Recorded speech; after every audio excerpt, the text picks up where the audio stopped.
कक्षा 10वीं गणित अध्याय 12 सांख्यिकी।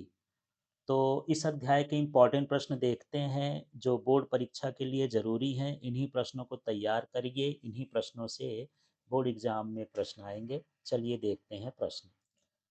तो सबसे पहले वस्तुनिष्ठ प्रश्न देखते हैं जो एक अंक में पूछे जाते हैं। तो यहाँ प्रश्न है, संचयी बारंबारता सारणी बनाना निम्न के परिकलन में उपयोगी है। तो जब हम माध्यिका निकालते हैं या माध्यक निकालते हैं तब संचयी बारंबारता बनाते हैं। फिर ये सिग्मा एफ आई एक्स आई अपॉन सिग्मा एफ आई सूत्र है, ये सूत्र होता है माध्य का। फिर है A plus F I D I upon sigma F I, ये सूत्र होता है, ये भी माध्य का ही सूत्र है, बस कल्पित माध्य इसका नाम है, विधि का नाम। फिर है, जब वर्गीकृत आंकड़ों का माध्य ज्ञात किया जाता है तो हम यह कल्पना करते हैं कि बारंबारताएं वर्ग चिन्हों पर केंद्रीकृत होती हैं, तो यहाँ पर ये वाला ऑप्शन सही रहेगा।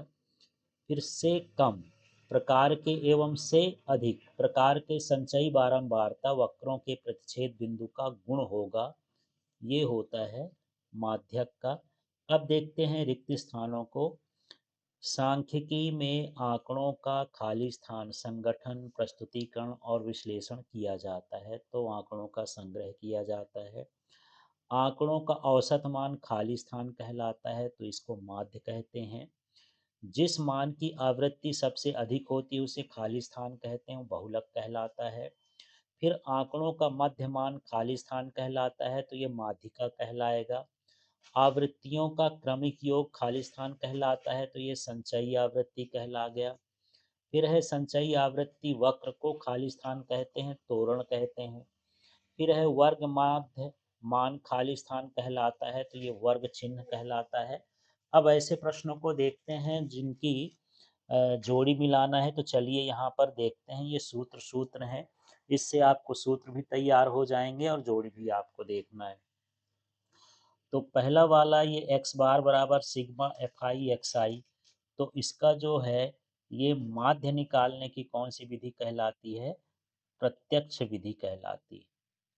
इसके बाद देखिए एल एन बटे दो minus C F I upon F, और इनटू में जो एच है, इस सूत्र से हम क्या निकालते हैं? माध्यिका, तो ये माध्यिका से मिलाना है। फिर L plus F one minus F zero upon में two F one minus F zero minus F two into H, इस सूत्र से हम ज्ञात करते हैं बहुलक। और ये सभी सूत्र इंपॉर्टेंट हैं, इस पाठ के लिए सूत्र याद कर लीजिए तो सारे प्रश्न भी बन जाएंगे। फिर यह ए प्लस है और F I you I into F I और एच है, तो जब एच का भी गुणा हो जाता है तो ये जो है माध्य निकालने की पद विचलन विधि या पग विचलन विधि या चरण विधि कहलाती है। इस तरह से इसको मिलाएंगे। फिर एक्स बार बराबर A plus F I D I upon sigma F I, ये माध्य निकालने की विचलन विधि है।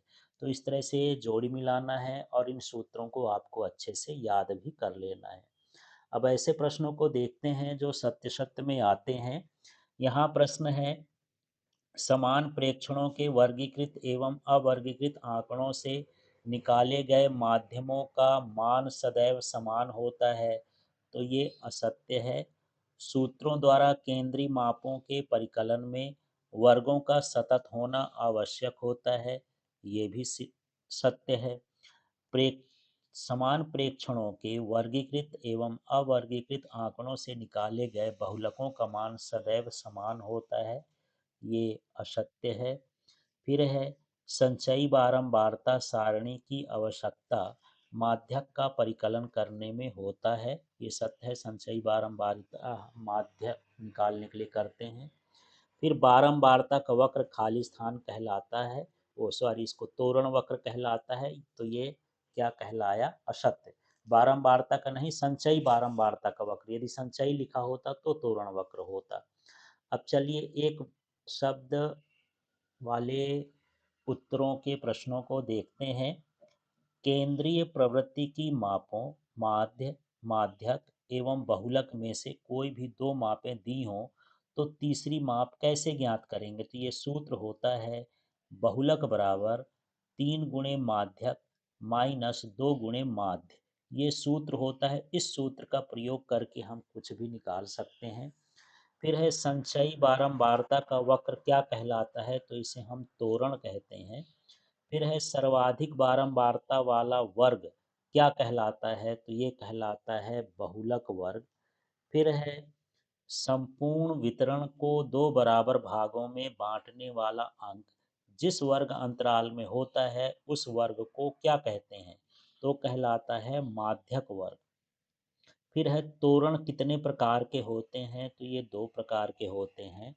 फिर एक दो तीन चार पाँच समांतर माध्य क्या होगा, तो इन सभी को जोड़ेंगे तो 1+2+3+4+5 करेंगे तो 5 और 9 3 12 2 14 1 15 हो गया। अब ये 5 अंक है, 15 में 3 का भाग करेंगे 5 का, तो 5 तिहाई 15। इस तरह से इसका जो औसत मान है वो 3 है। तो इस तरह से आपको इसका औसत निकाल करके बताना है। अब चलिए इस प्रश्न को देखते हैं। विद्यार्थियों के एक समूह द्वारा अपने पर्यावरण संचेतना अभियान के अंतर्गत एक सर्वेक्षण किया गया, जिसमें उन्होंने एक मोहल्ले के 20 घरों में लगे हुए पौधों से संबंधित निम्नलिखित आंकड़े एकत्रित किए। प्रति घर माध्य पौधों की संख्या ज्ञात करना है और ये हमको सारणी दी है। तो सबसे पहले तो हम ये सारणी को इस तरह से उतार लेंगे। यहाँ पर हम दूसरे वाले भाग में FI लिख देंगे। इसके बाद हम वर्ग चिन्ह निकालेंगे। वर्ग चिन्ह का मतलब इन दोनों का आधा होता है। तो 0 और 2 को जोड़ेंगे तो 2 होगा और 2 का आधा कितना हो जाएगा, 1। तो इस तरह से यहाँ करेंगे। 2 और 4 को जोड़ेंगे तो 6 और 6 का आधा हो जाएगा, 3। अब इसमें से देखते जाइए सभी में बराबर अंतर है तो दो दो जोड़ते जाएंगे। जैसे एक में 2 जोड़े तो 3 आया, 3 2 5, 5 2 7, 7 2 9, 9 2 11, 11 2 13। इस तरह से ये मध्य बिंदु आएंगे। यहाँ पर आपको जरूर देख लेना है कि ये जो मान दिया है ये बराबर हो, अच्छे से वर्गीकृत हो। अब हमको निकालना है FI XI। ये जो हमको बारंबारता दी है, तो और ये जो हम मान निकालने हैं इनके बीच में गुणा करना है। तो एक एक का गुणा क्या हो जाएगा, 1 2 और 3 का गुणा होगा 6, 1 5 का गुणा होगा 5 और 5 और 7 का गुणा होगा 35, 6 और 9 का गुणा होगा 54, 2 और 11 का गुणा हो जाएगा 22 और 3 और 13 का गुणा हो जाएगा 39। इस तरह से हम गुणा कर लेंगे। गुणा करने के बाद यहाँ पर आपको देखना है कि यदि हम ये FI निकालें तो इनका जोड़, वैसे जोड़ तो दिया है 20 पर, आप जोड़ के भी देख सकते हैं। तो सिग्मा FI बराबर 20 हो गया। अब ये FI XI का जोड़ करना है तो सिग्मा FI XI ये हो जाएगा, तो जोड़ेंगे तो 162 आएगा। अब हमको माध्य निकालना है तो माध्य का ये सूत्र होता है x बार बराबर sigma FI XI upon sigma FI। इनमें मान रखते हैं तो ये 162 है। FI का मान 20 है, भाग करने पर 8.1 पौधे। तो प्रति घर माध्य पौधों की अभीष्ट संख्या कितनी हो जाएगी, 8.1 पौधे। तो इसमें हमने अ, प्रत्यक्ष विधि का प्रयोग किया है। तो जब कम कम मान हो, माने वर्गीकृत आंकड़ों की संख्या का मान भी कम हो, आवृत्ति का मान भी कम हो, तो ये विधि सरल होती है। इस विधि का उपयोग कर सकते हैं आप। अब चलिए इस प्रश्न को देखते हैं, ये भी अक्सर आता है। किसी फैक्ट्री के 50 श्रमिकों की दैनिक मजदूरी के निम्नलिखित बंटन पर विचार कीजिए। ये आपको सारणी दी हुई है। इसमें से हमको श्रमिकों की माध्य दैनिक मजदूरी ज्ञात करना है, माने माध्य निकालना है। तो इसमें बड़ी बड़ी संख्याएं हैं तो आप पद विचलन विधि का उपयोग कर सकते हैं। छोटी संख्याओं के लिए प्रत्यक्ष विधि। आपकी मर्जी है, आप किस तरीके से करना चाहते हैं, दोनों ठीक है। तो सबसे पहले हम ये सारणी को इस तरह से बना लेंगे, दैनिक मजदूरी का पूरा उतार लेंगे, इसको भी ये पूरा उतार लिए। अब हमको निकालना है वर्ग चिन्ह। तो वर्ग चिन्ह इसके बीच का होता है, मध्य बिंदु भी लिख सकते हैं। तो ये देखिए 500 है, 520 है, इसके जोड़ेंगे तो 1020 होगा। 1020 का आधा करेंगे तो 510 होगा। अब सभी में 20-20 का अंतर है तो इसमें भी 20-20 जोड़ते जाएंगे। तो 10 में 20 जोड़ेंगे 30, 30 में 20 जोड़ेंगे 50, 50 में 20 जोड़ेंगे 70 और ये 90। इस तरह से 510, 530, 550, 570, 590 इनके मध्य बिंदु हो गए। अब यहाँ पर हम ये गिन लेते हैं कितने हैं, 1 2 3 4 5। तो बीच का पद ये है, ये इसमें हम इस तरह से बॉक्स बना लेंगे, इसको हम A लिख लेंगे। अब इसके सामने 0 लिखेंगे, ऊपर जाएंगे तो -1 -2, नीचे आएंगे तो +1 +2 लिखेंगे। अब हमको इसका और इसका गुणा करना है, तो 12 2 का गुणा करेंगे तो -24, फिर 14 और ये 1 का गुणा करेंगे तो -14।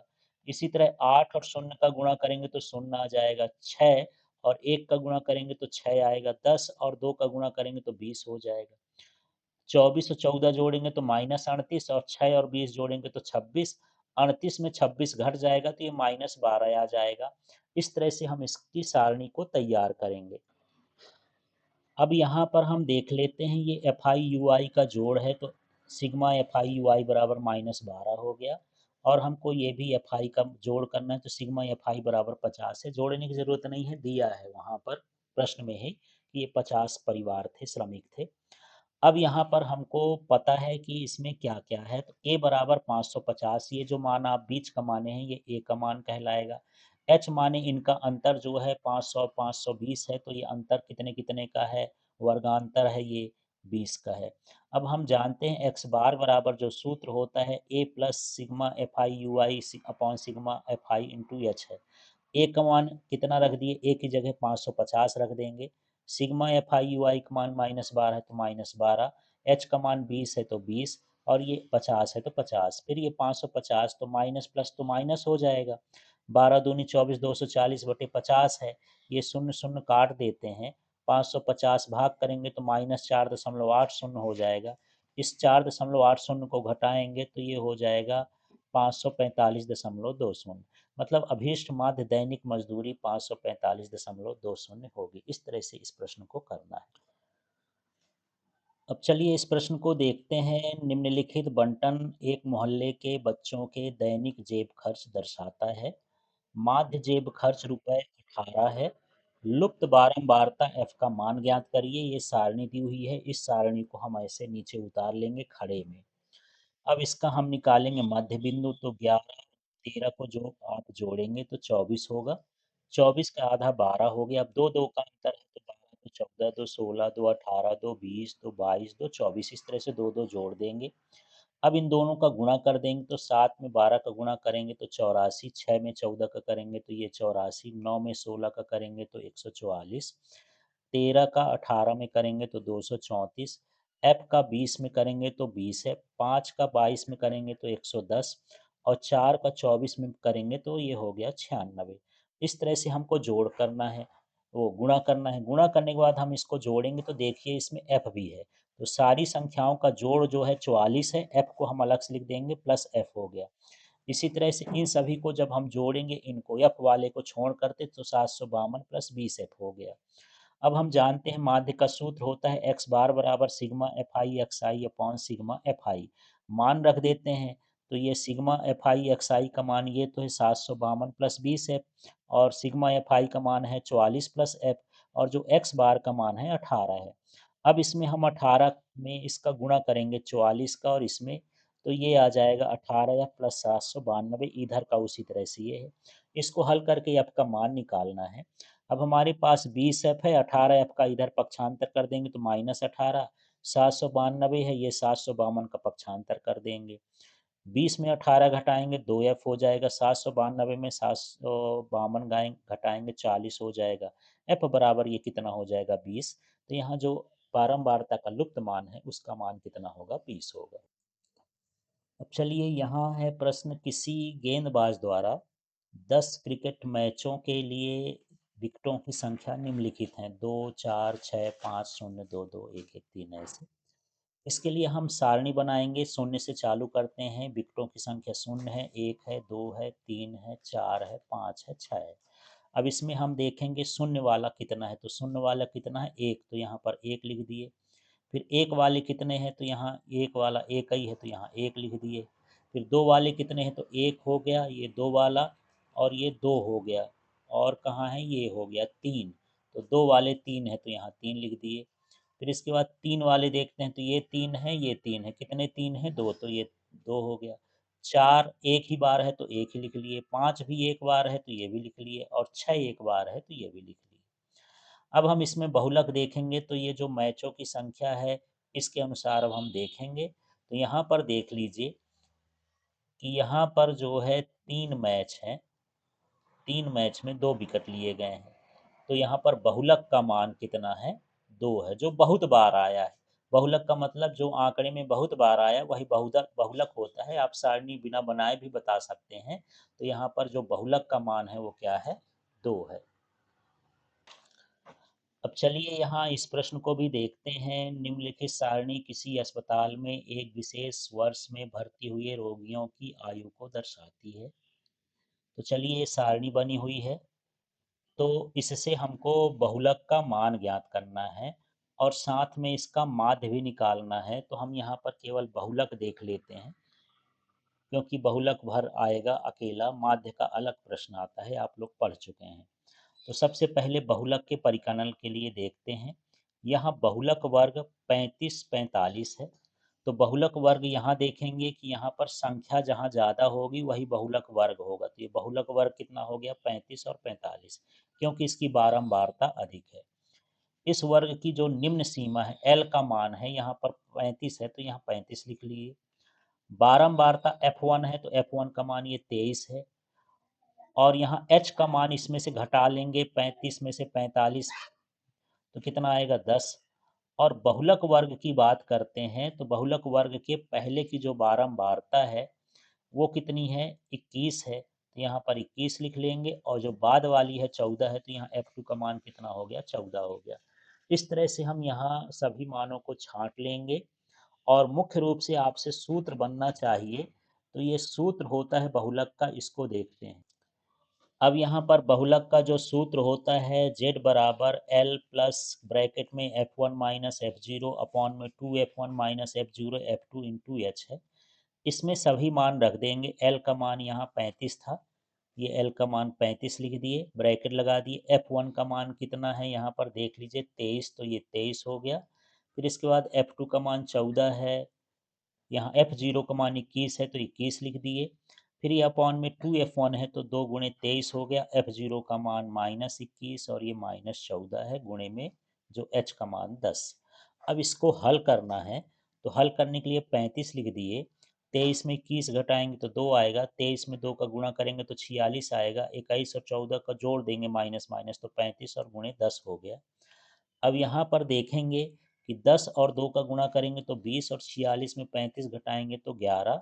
तो 35 और 20 का इसमें भाग करेंगे, 20 में 11 का, तो 1.82।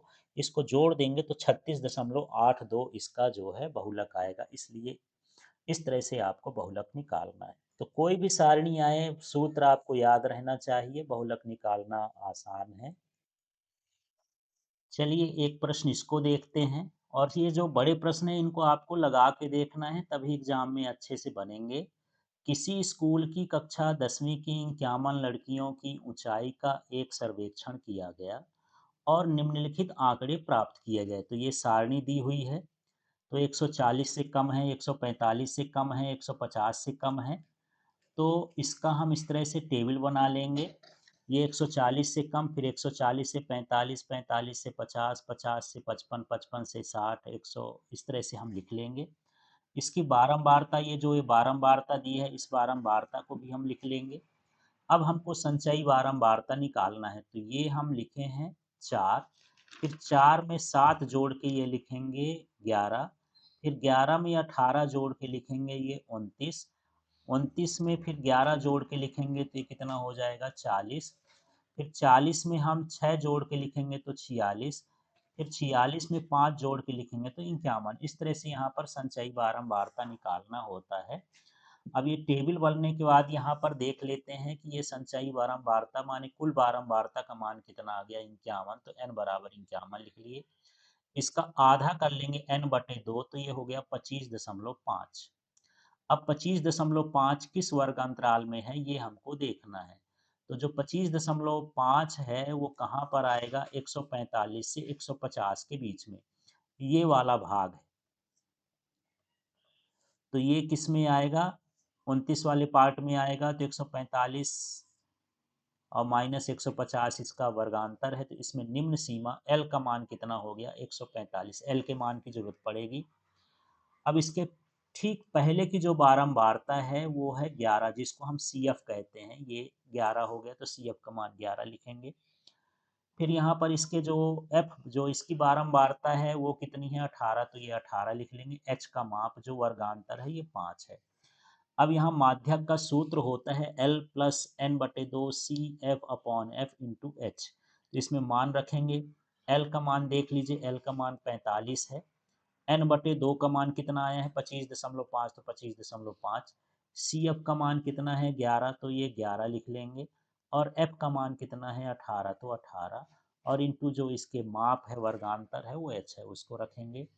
अभी 145 हो गया, 25.5 है माइनस 11 है बटे में 18 है। इसको घटाएंगे और जितना आएगा उसमें 5 का गुणा करेंगे तो 72.5 बटे 18 हो जाएगा। इसमें आप भाग करके देखेंगे, 18 चौक 72, 18 4 दशमलव कुछ 3 आएगा, 03। तो इसको जोड़ेंगे तो 149.03 हो गया। इस तरह से ये माध्यक जो है 149.03 होगा। इतना ही हमको निकालना है। तो यही प्रश्न आपको तैयार करना है। तो इस तरह से इस चैप्टर में आपको माध्य, माध्यक और बहुलक इनके सूत्र बनाना चाहिए। एक बड़ा क्वेश्चन आएगा, कोई भी टेबल आ जाए आप सूत्र लगाकर उसे हल करें।